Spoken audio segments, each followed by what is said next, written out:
And I do know Ski Patrol does an excellent job at mitigating the avalanche danger here. How many people were in a part of this rescue? Did they have dogs with them, or was it just Ski Patrol, or can you talk about that? Absolutely. We had Ski Patrol, we had Placer County Search and Rescue, Placer County Nordic. We had a lot of volunteers that had the avalanche receivers on. They had probing poles, and we had avalanche dogs out there all searching.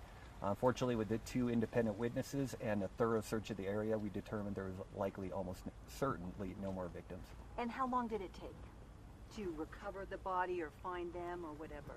Unfortunately, I don't have those exact time frames, but I know Ski Patrol is on scene extremely quickly. Mm-hmm. And when they recovered the body, was it like an hour later or 2 hours later or anything like that? Do you have a time at all? Unfortunately, I don't have those time frames. Were they buried by snow?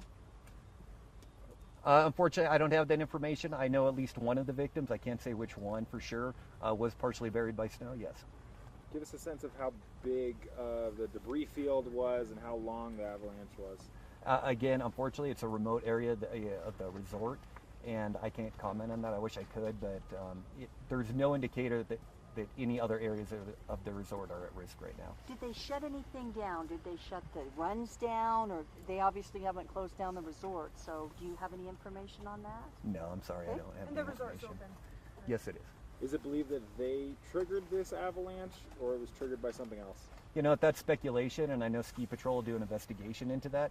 However, most avalanches are either caused by obviously either environmental or human triggers, and considering witnesses saw him skiing down, you can probably draw a conclusion from there.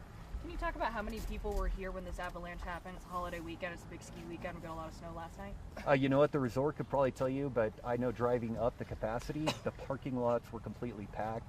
There were a lot of people here.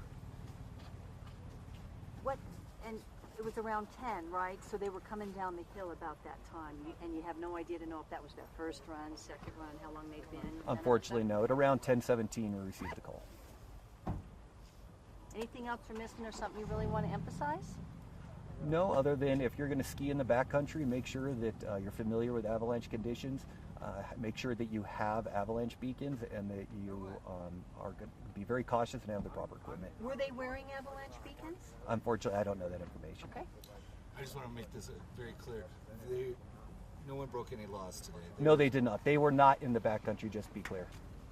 Are you able to identify the other victim who's still in the hospital? No, not at this point. He was in emergency surgery, and we didn't have an opportunity to talk to him. Is he expected to survive since he only, as you mentioned, lower body injuries, or no? Unfortunately, I don't know, other than he was in emergency surgery. Will you talk to him later? I mean, is he part of an investigation with you guys, or will somebody go and try to talk to him? Yeah, part of the death investigation, we would definitely need to interview him. But again, he is injured, and we want to certainly take his well-being into consideration.